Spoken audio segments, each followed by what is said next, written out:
salam hangat untuk kita semua. Kita berjumpa lagi dalam MK Globalisasi dan Media.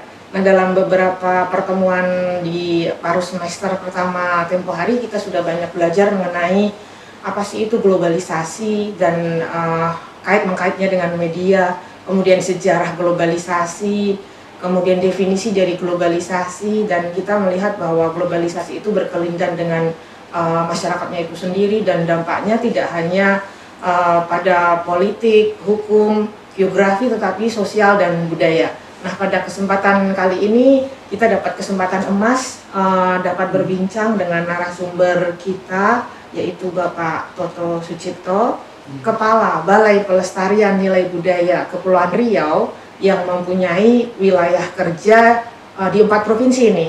Tidak hanya Kepulauan Riau saja, tetapi juga di Jambi, Bangka Belitung, Riau Daratan, dan juga Kepulauan Riau itu sendiri. Nah, ini kesempatan emas buat kita semua untuk belajar langsung nih dari Bapak Toto Sucipto yang bagaimana menangani budaya, khususnya budaya Melayu itu sendiri dalam di tengah arus globalisasi yang sudah banyak kita pelajari di paruh semester pertama dulu. Oke, Pak Toto, salam hangat untuk Pak Toto. Terima kasih sudah bergabung dengan Prodi Ilmu Hubungan Internasional nih, Pak. Nah, ini terkait dengan budaya Melayu nih ya, Pak ya. Kan Bapak nih sebagai pemimpin langsung ya, Pak, di 4 provinsi lagi. Nah, ini kan di tengah arus globalisasi ini, budaya Melayu ini bagaimana menurut pandangan Bapak ya di tengah arus globalisasi ini? Budaya Melayu ya? Iya. Kalau menurut beberapa referensi, orang Melayu itu ada yang menyebutkan pemalu sehingga sistem berpikirnya atau cara penyampaian ke masyarakat itu biasanya metaforik, berdasarkan perlambangan. Karena biasanya orang Melayu, kalau betul-betul Melayu itu malu untuk mengungkapkan secara langsung, menghindari pertengkaran, seperti itu ya. Tapi kalau lihat sekarang, ini globalisasi ini bukan main. Jadi sepertinya hal-hal seperti itu sudah mulai memudar. Ya. Padahal kalau kita lihat saja misalnya dalam kehidupan sehari-hari dulu dengan pantun itu kan hidup sekali. Mereka mengungkapkan apapun dengan pantun. Jadi halus. Anak sekarang banyak yang tidak mengenal pantun antara lain gitu ya. Jadi menurut saya itu globalisasi itu bukan main merusaknya ya. Tapi juga tidak seperti itu kalau kita sudah siap. Nah, sudah siap itu artinya bagaimana caranya membuat masyarakat kita, terutama anak-anak kita itu siap menghadapi serbuan budaya atau pengaruh dari luar. Nah, kalau kita hubungkan kan dengan Undang-Undang Pemajuan Kebudayaan Nomor 5 2017, itu pemajuan kebudayaan sendiri mengartikan 2 hal. Yang pertama ketahanan budaya, yang kedua kontribusi di dunia global. Nah, ketahanan budaya ini sangat penting untuk menangkis serbuan tadi globalisasi ya. Bahkan di pengertian kedua kita harus bisa berkontribusi, artinya kita pun berupaya untuk mewarnai budaya dunia. Ya, bagian dari globalisasi itu. Jadi sekali artinya kalau globalisasi dipandang hanya negatif kurang bagus juga. Tergantung kita. Jadi bagaimana cara kita menghadapi, apakah kita siap atau tidak gitu. Nah, kan pas ya dengan yang sudah kita bicarakan kemarin ya. Jadi globalisasi itu juga selain memberi dampak positif tapi juga negatif ya, negatif. Nah, kita yang harus bisa mencerna dan bagaimanapun kita tetap akan hidup berdampingan dengan globalisasi itu sendiri. Nah, kalau dari pemerintah ya Pak ya, pemerintah melalui UPT BPNB ya, ini kiat-kiat yang dilakukan untuk mencoba tetap dapat nih kita identitas kita gitu ya, identitas budaya Melayu kan, karena bagaimanapun globalisasi itu kan nanti kan ada campuran ya, percampuran warna dan sebagainya, tetapi kita juga harus tetap menjaga identitas dan jati diri kita. Nah, terutama di budaya Melayu. Nah, dari pihak pemerintah ini bagaimana ya Pak? Ini usahanya sudah bukan main dengan berbagai cara tentunya ya. Apalagi BPNB Kepri ini punya moto kenali budayamu, cintai negerimu. Ya. Nah, kita berharap semua orang, sekali lagi fokus kita ke anak-anak ya, karena inilah apa namanya anak-anak ini, generasi muda ini yang nanti menentukan corak dan nuansa kebudayaan di masa depan. Kita selalu menganjurkan kenali budayamu, cintai negerimu. Kenali dulu budayamu. Nah, bahkan seorang pakar mengatakan, MH Aimun Najib mengatakan hatam dengan kebudayaannya. Jadi kalau Melayu itu betul-betul Melayu. Ya, ini saya kira sejalan dengan Gurindam 12 pasal ke-5 antara lain. Situ tentang bahasa saja disebut ya. Kalau mau lihat orang berbangsa, lihat budi dan bahasanya. Budi dan bahasa. Itu saja sudah bukan main. Kalau itu hatam, kalau orang Melayu tahu tentang budayanya, apalagi bisa berbahasa Melayu. Kalau kita lihat ada 3 nih tentang bagaimana kita mengenal atau ini akan berdampak pada penguatan ketahanan budaya.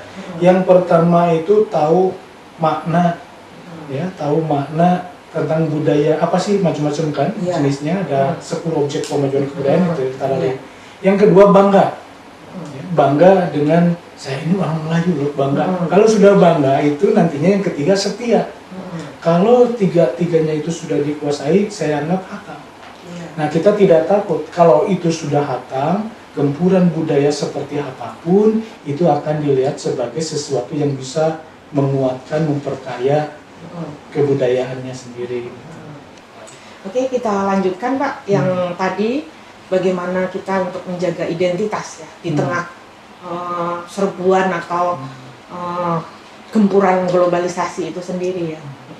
Tadi ya ini ya sebetulnya kalau kita lihat kenapa Melayu bahkan Tanjung Pinang ya, karena dia kan pintu gerbang. Gerbang, kemudian mudah sekali keluar masuk orang luar ya, yang kebudayaannya berbeda. Masih mending kalau dari Malaysia, Brunei itu kan masih kebudayaannya sama, serumpun Melayu, nggak terlalu jauh amat. Tapi kalau sudah orang yang lain yang beda kebudayaannya, kemudian kita terkena imbasnya gitu ya, kita belum siap, agak repot.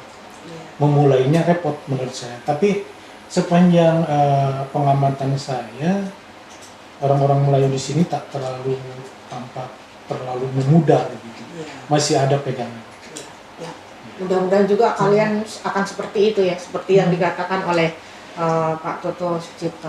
Tadi juga disinggung oleh Pak Toto terkait dengan Gurindam 12 ya. Nah, itu juga sudah kita pelajari ya di semester 1 kemarin terkait dengan MK, Tamadun, dan Tunjuk Ajar Melayu. Jadi kalau Pak Toto dari pemerintah melalui BPNB menyarankan seperti itu, terus dari kita di kampus ya yang membawa nama besar Raja Ali Haji ya, yang penulis dari Gurindam 12 tadi Pak Toto sudah sampaikan. Kita harus memahami dan memahami kemudian mengaplikasikannya dalam kehidupan sehari-hari, nilai-nilainya Gurindam 12 itu tadi.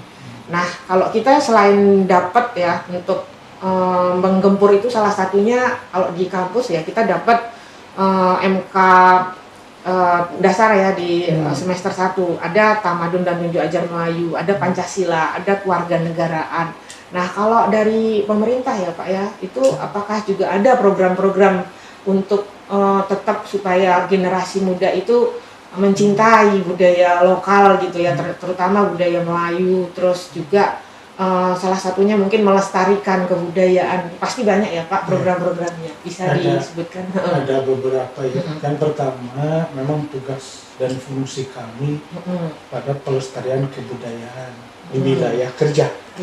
Wilayah kerja ini tadi sebutkan 4 provinsi yang dianggap ini pendukung kebudayaan Melayu. Nah, makanya fokus kajian, fokus pelestarian, fokus pemajuan juga kebudayaan Melayu. Walaupun kebudayaan lain yang ada di sini itu ya kita pelajari juga. Apalagi Tanjung Pinang ini misalnya ya, bukan main kan, heterogen. Menurut saya Melayunya paling hanya 50%. Yang lainnya itu kan yang dari luar. Nah, kemudian sekali lagi itu bisa memperkaya bisa juga membuat kebudayaan aslinya yang dalam nilai Melayu itu memudah, bisa saja. Nah, kami sesuai dengan visi itu menjadi pusat data dan informasi kebudayaan di wilayah kerja. Nah, jadi kami berupaya menggali, menginventarisasi, merekam, mencatat apapun gitu ya tentang kebudayaan Melayu. Ya, ada cagar budayanya kita catat juga. Ya, karena di balik cagar budaya, di balik benda itu tentu ada beberapa makna. Kita catat sejarahnya misalnya.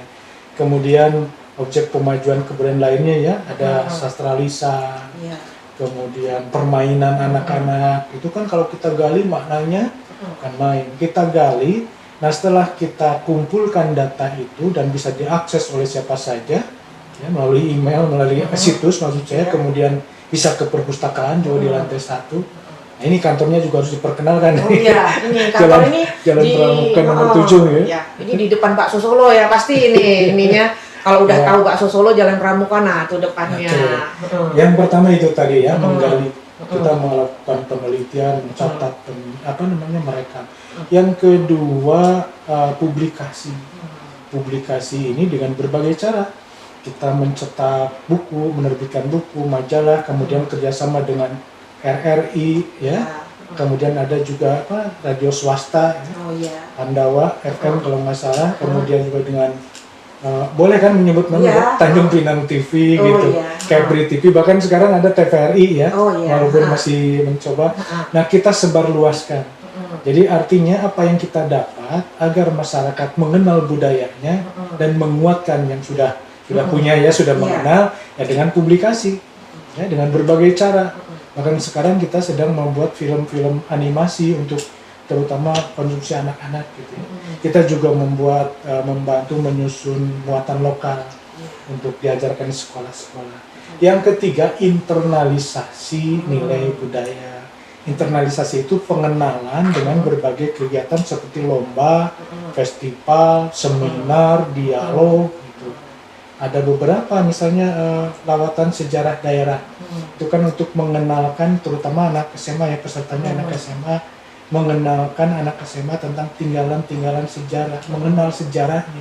Ya, kemudian ada Jetrada, jejak tradisi daerah. Kita kenalkan tentang kebudayaan lokal, cara membuat tanjak, misalnya tentang kelong, mengolah ikan, atau kuliner tradisional itu kita dengan Jetrada. Kemudian ada juga KBKM.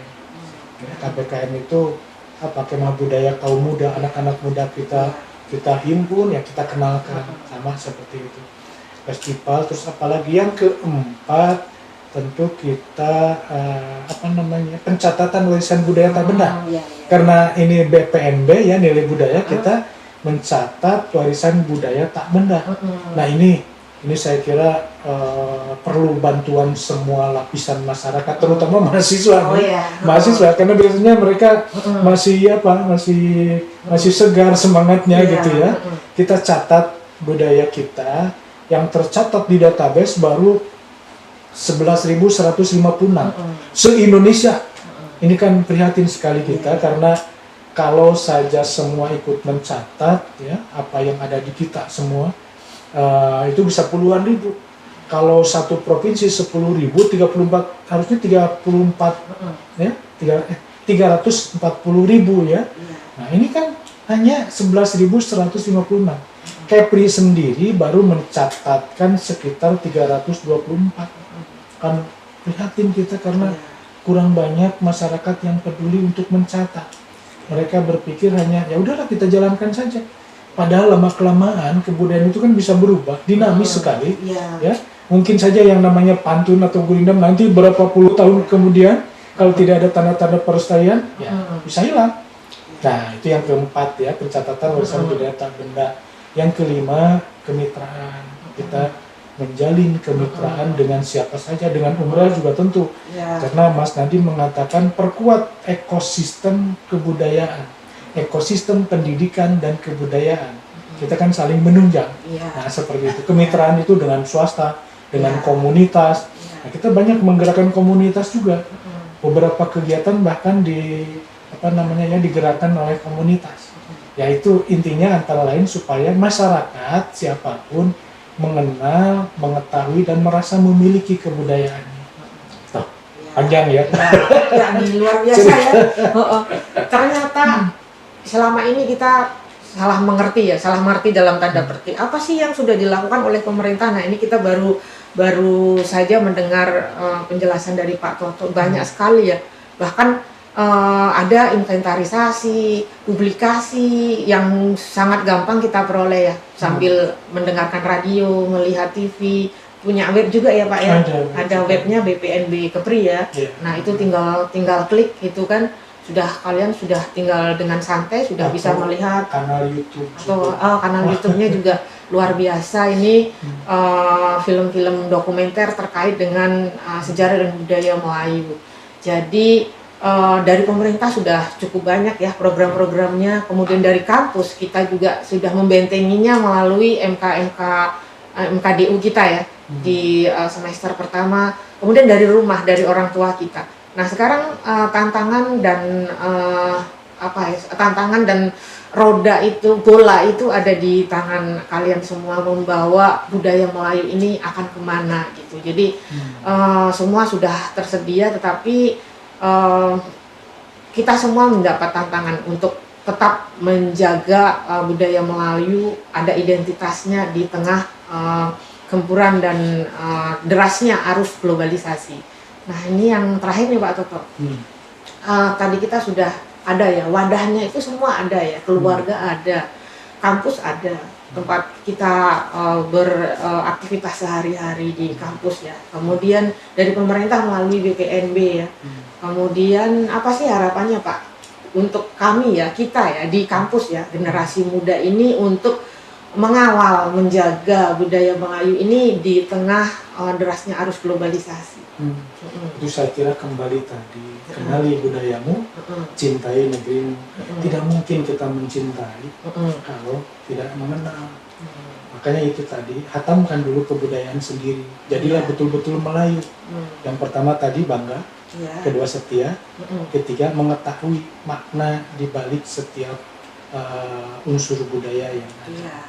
Kadang-kadang ya itu tadi karena sudah terbiasa kita melakukan kegiatan bertingkah laku gitu ya, seolah-olah itu apa ya, itu sudah terbiasa lah gitu. Padahal kalau kita lihat, kita bandingkan dengan masyarakat lain, ada beberapa yang berbeda gitu ya, yang berbeda, yang itulah orang lain menganggap luar biasa, kalau kita menganggap biasa.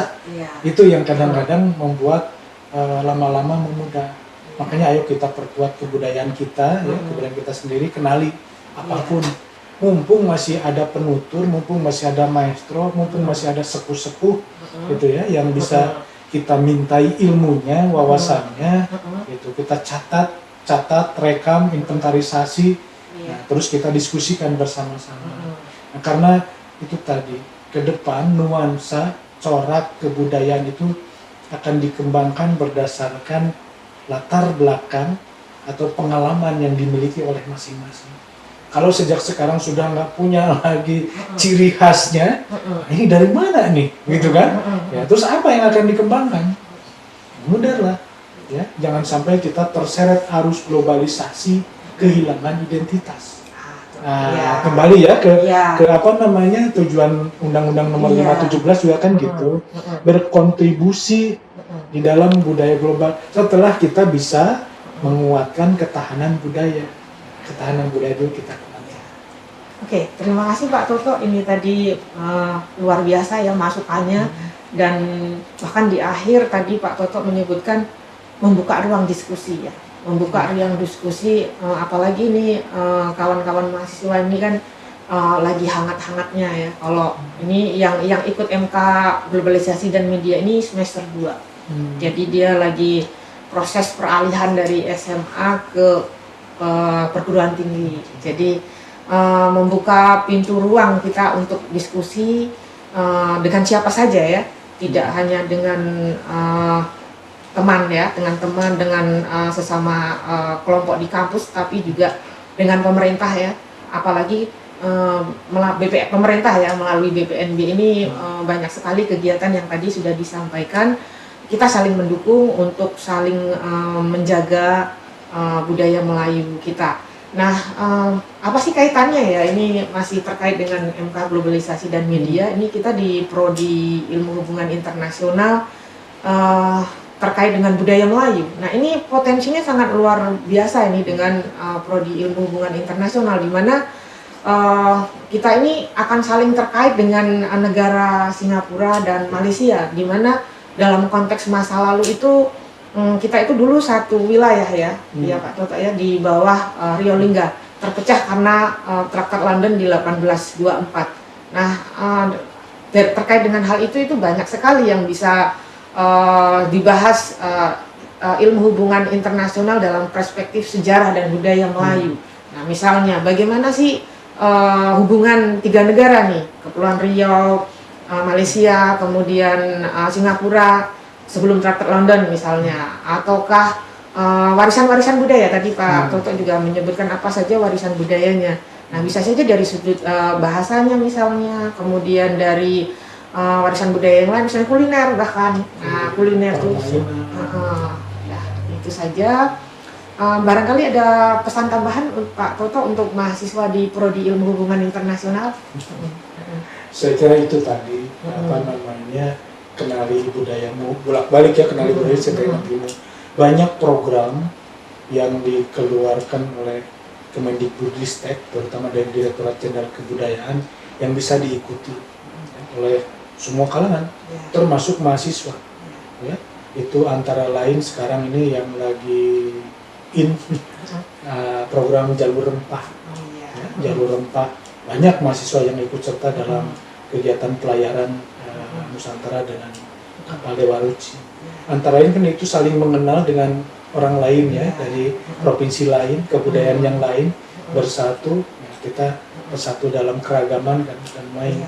Kemudian tadi saya sebutkan ada KBKM juga programnya ya.